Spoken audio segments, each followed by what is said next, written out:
그럼 이제 오늘 이제 트위터 만들기에 대해서 이제 설명을 해드릴 건데, 이제 기본 설계예요. 사진이 참 그렇네요. 간단하게 해서 아까 계정을 갖고 온다고 했잖아요. 계정 아이디라는 거는 유니크해요. AD에서는 유니크해요. 물론 뭐 삭제하고 다시 만들어도 유니크하긴 한데, 아이디를 아까 말했던 공지사항이라는 그 목록에다가 만드는 거예요. 공지사항인데 목록의 제목을 아이디로 집어넣는 거죠. 아이디로 내가 A라는 아이디를 갖고 있다 라고 그러면 A라는 이름으로 리스트를 생성을 하는 거예요. 그리고 그 리스트에 대한 권한은 자기만 갖고 있어요. 최초 생성했을 때 자기가 처음 저 페이지에 접근을 해서 생성을 했을 때 자기만 저 목록에 대한 권한을 갖고 있는 거예요. 그리고 자기가 트윗을 남긴다, 그러니까 자기가 자기 글을 쓴다 라고 하면은 자기 리스트에만 글이 들어가는 거예요. 자기 리스트에는 글이 들어가서 항상 자기 리스트에는 자기가 쓴 글들이 개수가 이제 있겠죠. 늘 남겨져 있겠죠. 그 다음에 이제 이 리스트를 어디다 저장해 놓을 거냐, 근데 이거는 좀 정책적인 얘기인데, 뭐 사이트 모은 것이 아까 이제 네이버 포털이다. 그럼 네이버 포털 비슷하게 트위터 포털을 하나 만들어 놔서 거기다 저장하셔도 돼요.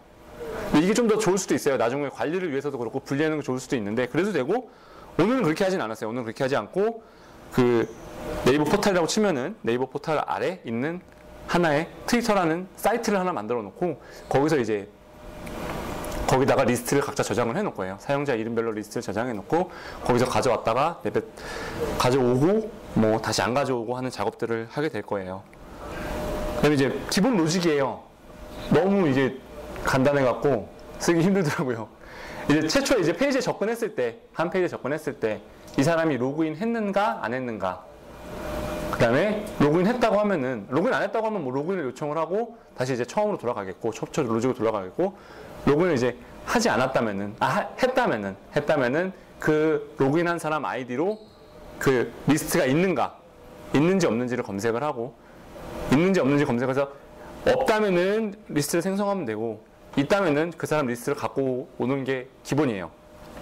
그 다음에 이제 거기 있어서 자기 트윗을 집어넣는 것은 항상 그 웹페이지에서 자기가 입력할 시에만 실행되면 되는 거고요. 그 다음에 이거는 이제 팔로우 개념인데, 자기가 이제 팔로잉을 해요. 다른 위에 지금 제 사진인데, 제 친구가 저한테 팔로잉을 한다고 하면은 권한을 추가하면 돼요. 그 리스트에 대해서 권한을 추가를 하면은 볼 수가 있겠죠. 그 글을 볼 수가 있고 그 글을 가져올 수가 있어요. 만약 팔로우를 해제한다, 언팔로우 한다, 그럼 권한을 삭제하면 돼요. 뭐 말만 들어도 간단하죠. 그냥 권한을 넣었다가 빼면 돼요. 그 리스트에 대해서. 그럼 저 글을 볼 수 있다가 안 보게 되고, 이런 구조가 가능한 거고요. 그 다음에 이제 이게 제가 오늘 보여드릴 구조인데, 원래는 이게 한 페이지 해도 돼요. 한 페이지 해도 되는데, 한 페이지 하는 게 좀 더 낫겠죠. 실제로 구현할 때는. 근데 오늘 설명하기 위해서 좀 더 쉽게 설명하기 위해서 세 부분을 나눴고, 이제 왼쪽 위에 부분이 최초에 이 페이지에 접속을 했을 때 이 사람이 아이디가 뭔가, 리스트가 있는가, 아니면 리스트가 있다면은 뭐 데이터 정보를 가져오는 부분이고요. 그러니까 리스트 입력했을 때, 트윗을 집어넣는 부분이 여기 실버라이트로 되어 있고요. 믿기 어렵겠지만 실버라이트로 되어 있어요. 그리고 그 아래가 이제 자기 팔로잉 한 사람들이랑 자기 글을 볼 수 있는 부분인데, 이 부분이랑 그 오른쪽 윗부분은 간단하게 그냥 ASCX 개발로 가능하도록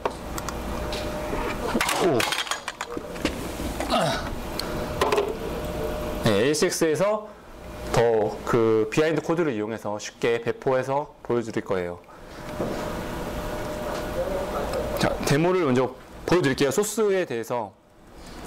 네, 아까 봤던 페이지인데요. 기본적으로 이제 이게 쉐어포인트 기본 페이지예요. 기본 페이지가 이렇게 돼 있고, 뭐 이런 식으로 구현할 건데, 자기가 뭔가를 이제 입력을 했다고 하면은 뭐 지금 쿠션한 사람인데, 자, 우리 제일 익숙한 헬로 월드를 입력할게요.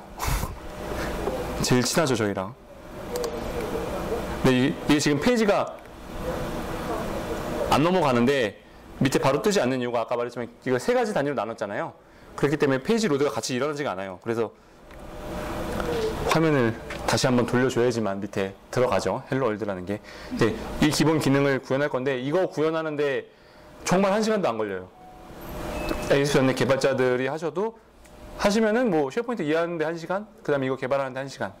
그래서 별로 그렇게 오래 걸릴 시간이 아니에요. 이거를 보시면은 이제 소스 코드를 보여드릴게요. 먼저 이게 아까 그 실버라이트 소스 코드인데, 아까 이 부분이 이제 실버라이트라고 했잖아요. 제가 이 부분이 실버라이트라고 했었는데, 여기서 보면은 메인 페이지에서 이제 스타트 서치라고 해서 시작을 하죠.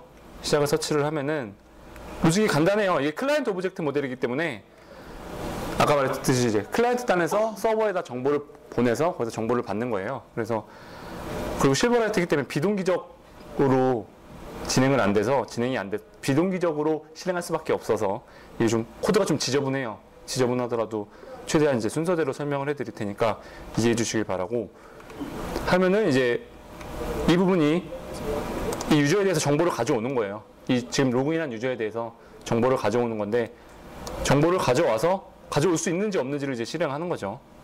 이제 가져올 수 없는지를 실행을 해서 이 소스 이 부분에서 디스패처를 쓰는 거는 이게 크로스레드에 걸리더라고요. 이게 걸리지 않기 위해서 이제 위임하는 거죠. get my name 메소드라는 거에서 위임을 해서 get my name 리소스에서 메소드에서 유저에 대해서 정보를 얻어와요. 유저에 대해서 정보를 얻어오고, 근데 이 부분 보면은 제가 아까 AD 이용한다고 했잖아요. 그래서 유저 이름이 뭐 도메인 점 언더바 뭐 어떻게 나와요. 그래서 그 부분을 제거해내고 순수하게 유저 아이디만 집어내서 이제 변수를 기억하게 하고 그 이름으로 이제 리스트를 선언하는 거예요. 여기서부터 이제 쉐어포인트에 있는 리스트라는 아까 그 리스트들 그 목록에서 수많은 그 쉐어포인트에 있는 목록에서 내 이름으로 된 리스트를 선언해 놓고 그걸 찾는 부분이죠. 찾아서 있는지 없는지.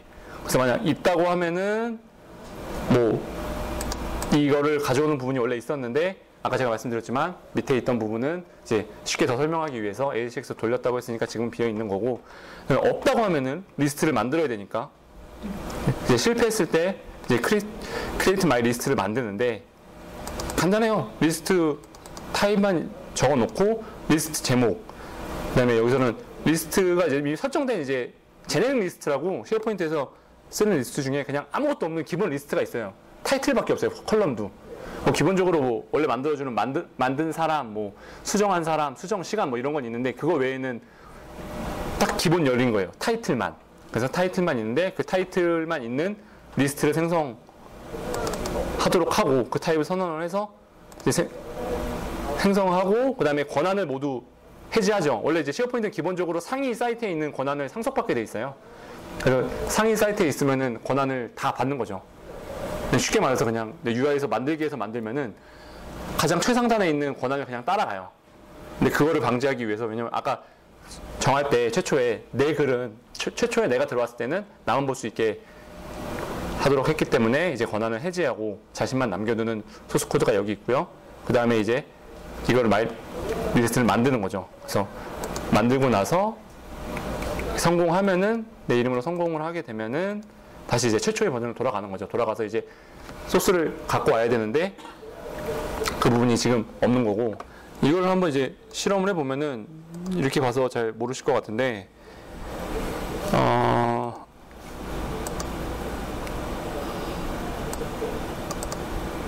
여기서 새 페이지를 한번 만들어 볼게요. 이게 실제 세미나라고 새 페이지를 만들어 볼게요.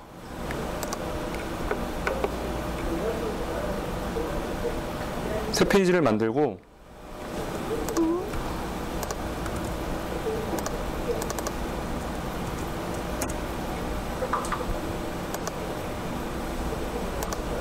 그 전에 여기서 이제 실버라이트로 개발한 걸 집어넣어야 되는데, 실버라이트를 이제 빌드하면은 새 파일이라고 SAP 파일 하나만 나오잖아요. 그 파일만 있어도 여기 집어넣을 수 있어요. 간단하게. 예를 들어 공유 문서라는 거에다가 이미 여기 있네요. 올려놓은 게 있네요. 이게 새 파일이거든요. 여기다가 바로 가기를 복사를 하고 삽입을 해서, 자, 이게 원래 3단이었지. 2단인가? 뭐 하여튼 3단인 것 같다. 웹 파트에서 미디어 콘텐츠에 보면은 실버라이트 웹 파트라는 게 있어요. 그래서 간단하게 추가를 눌러주시면은 실버라이트 이 색 파일만 올려놓은 거를 지정을 해주시면은 들어가요. 이렇게 아까 실버라이트로 개발했던 페이지가 들어가요. 이렇게 들어가게 되고, 그러면 이제 여기 이제 실버라이트가 되는지 안 되는지를 보기 위해서 한번 이거를 자기 목록을 삭제해 보죠. 있는 목록을. 여기 이 목록이 이제 자기 목록인데, 자기 이름으로 된 아이디로 된 목록이거든요. 여기 쿨찬이라고 써 있고, 이 목록이 지금 쿨찬 목록인데, 이 목록을 삭제를 해볼게요. 삭제를 하고, 그 다음에 아까 그 세미나 페이지에 접속을 해서 접속을 하면은 이 사람이 이제 자기 리스트가 없을 테니까 자동으로 만들어줘야겠죠. 자동으로 만들어졌나를 이제 목록 모음에 가서 확인을 해보면은 여기 자동으로 만들어진 게 보이죠. 아까 그리고 아직 하나도 없고요. 자기가 최초에 접속했으니까. 이렇게 해서 이제 자기 목록을 만들었고, 여기다 또 이제 헬로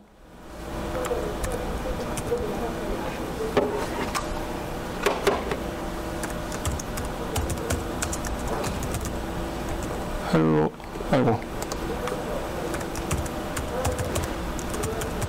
D라고 입력을 할게요. 입력을 하면은 이제 보이지가 않잖아요. 바인딩 된 걸 봐야 되는데, 그럼 바인딩 된 거를 보기 위해서 바인딩 된 거를 개발을 하는 걸 보죠. 여기 보면은 이게 이제 2010에서 간단하게 새 항목을 보면은 이 비주얼 웹파트라고 보이시죠? 이걸 그냥 더블 클릭해서 추가한 것 뿐이에요. 이름도 비주얼 웹파트 1이잖아요. 이걸 추가하면은 여기 이제 신경 쓰실 거는 AXCX랑 AXCS 이제 비하인드 코드가 나와요.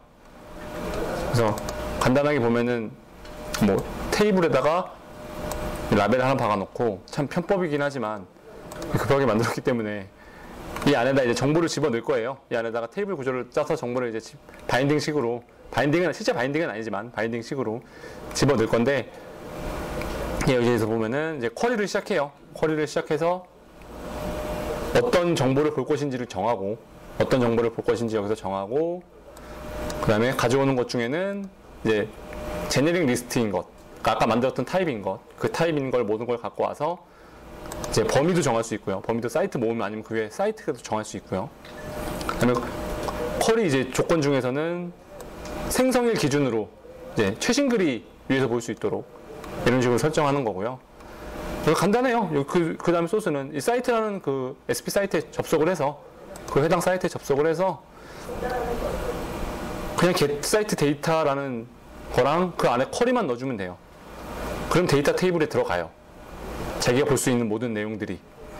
그리고 그 데이터 테이블을 돌면서 그냥 찍어내기만 하는 거예요. 누구 글인지, 그 다음에 여기 뒤에 보면은 이게 뭐라고 써져 있는지, 누구 글인지는 나중에 여기 왼쪽에 사진 나오는 거를, 이게 나중에 자기 사진을 넣으면은 그 사진도 갖고 올 수 있거든요. 그래서 그 사진 넣는 거를, 사진 넣는데 이용을 했고, 이름으로 쓸려다가 그 다음에 그 외에 여기는 트윈 내용을 볼 수 있겠죠. 트윈 내용을 볼 수 있도록 구성을 해놨어요. 그리고 이거를 라벨에 박아서 보여주는 거죠. 이거를 다시 한번 넣어볼게요. 아까 사이트에서 여기 이제 없던 건데 다시 페이지에 편집을 누르면 여기 깜빡이죠. 여기다가 넣어볼게요. 제가 지금 너무 참 죄송한 게 비주얼 파트